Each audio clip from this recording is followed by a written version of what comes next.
Let's not waste your Saturday morning with extra words.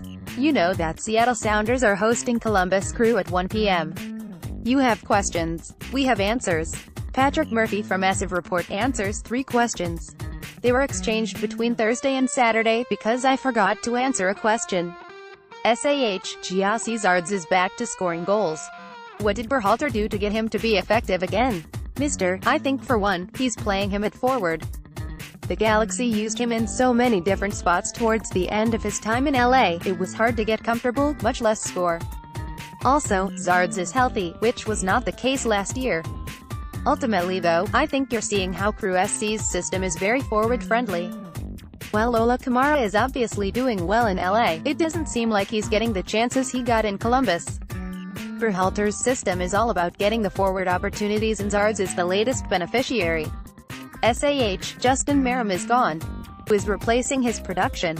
That's been a big question mark so far this year. Obviously Zardes is scoring goals, but the Black Pedro Santos, who came in during the summer transfer window last year, is an offensive spark plug, but is yet to find the scoring punch that Merrim provided. Both Christian Martinez and Nico Hansen have played that winger spot opposite Santos, but both are young and inconsistent. Crew SC signed Mike Grella this offseason and he's the most likely guy to help replace Merrim. But he's coming back from a bad knee injury and just made his first appearance last week. Of course, he also scored the game-winning goal, so that's a positive sign. Is Berhalter still a possession-centric coach on the road? Yes, Berhalter has not changed in that sense. The one thing I will say is that he is more adaptable than he was in his first 2 or so years in charge in Columbus. This team has been willing to concede possession sometimes on the road and play a bit more counter-attacking soccer at times. But ultimately, the Black what's going on with Prickor trying to move the team? This is a very complicated question with a lot of moving parts. As it stands now, the city is suing Prickor and MLS for a law the state put in place after the Cleveland Browns left for Baltimore in the middle of the night, essentially saying any sports franchise that uses taxpayer money can't just up and move. They have to give 6 months' notice and listen to offers from local businesses. This law has never been tested and there's no real sense whether it's constitutional or not. Prickor obviously doesn't believe it is. We'll see how far this goes, but the hope is it helps get a local owner and keeps the team in Columbus. On the other side, Austin, as a city, seems very indifferent to MLS. There are certainly some people who want it, but there's not nearly the level of support as in other cities looking for an MLS expansion bid. 2 stadium sites have already been shut down and the third is a former waste site that's well outside the city. That site hasn't been approved yet, either. Basically, it remains a huge mess. Projected lineup: this is tough because Crew SC starts a stretch of 3 games in 8 days and I could see some squad rotation in the road game, both the other 2 are at home and against Eastern Conference teams. But I'll give it a guess: Zach Stephen Harrison, Iful, Jonathan Mensah, Lala Abubakar, Milton Valenzuela, Nico Hansen, Artur Wiltrap, Pedro Santos, Federico Higuaín, Gyasi Zardes. It's obviously not the start to the season the Sounders would have liked. First, what do you attribute that to? Second, is this a major concern or are the last 2 years' runs enough to not have fans worried at this point? It's the 3rd straight year with a slow start. Fans, especially those that are the most vocal, are understandably upset. Yes, the last 2 years were good to great. History was made in 2016 and to get back with the prize within reach in 17 was amazing. This is a new year, with new problems. Some of those problems are by choice. Seattle played their first 3 matches down a man for some portion, and had 3 players miss 4 games due to red card suspension. Other problems the soccer side of things have less influence over. The injury list is massive. DPs Nicolas Lotero and Osvaldo Alonso miss time. TAM players like Magnus Wolff-Eichrim, Victor Rodriguez, Roman Torres, Kelvin Leerdam and Kim Keehee miss time. The best defender in league history missed time. It's former Crew player Chad Marshall. The highest paid HGP of all time is out for the year. Typical MLS players like Will Bruin, Harry Shipp, Waylon Francis and Henry Wingo have also missed time due to injury.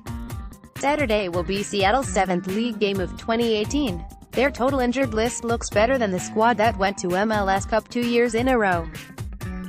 How has the loss of Jordan Morris for the season impacted the Seattle team? With 2016 Jordan Morris and 2017 Will Bruin, the Seattle Sounders had a strong forward tandem for either a lone forward system or for a diamond. Without Morris, they lack bodies, significantly. There are only two non-Bruin players able to play forward. Clint Dempsey, we'll get deeper into this in a bit, can play there once in a while but shouldn't be counted on for long stretches. Lamar Neagle is far enough along in his career that he is merely a late sub in this role. What that means is that Seattle's offense must get scoring threats from the attacking band. When healthy, Nicolas Lotiero, Victor Rodriguez and Magnus Wolf-Eichrim should be able to get goals hanging out with Dempsey. With two Roldens and a couple HGPs in Wingo and B1, there's reason to hope that the midfield can bear that responsibility, when healthy, But they aren't healthy, or fit. Rodriguez just went under surgery on his knee. Wingo had surgery on his hand.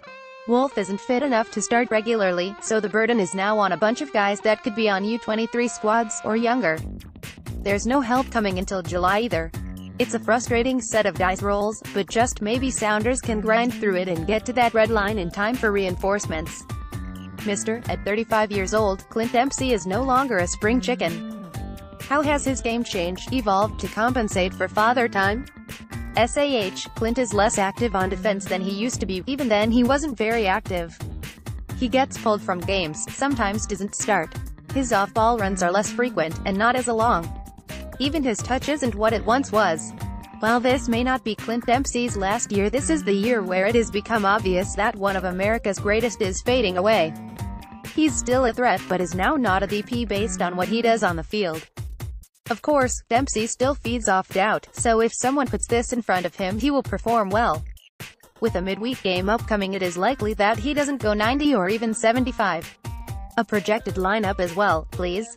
Stefan Frei, Nohu, Chad Marshall, Kim Kee, Kelvin Leerdam, Gustav Svensson, Osvaldo Alonso, Christian Roldan, Clint Dempsey, Nicolas Lotiero, Will Bruin. That's a wild guess, as Lotiero has been practicing inside all week and Seattle's next two games are on the road.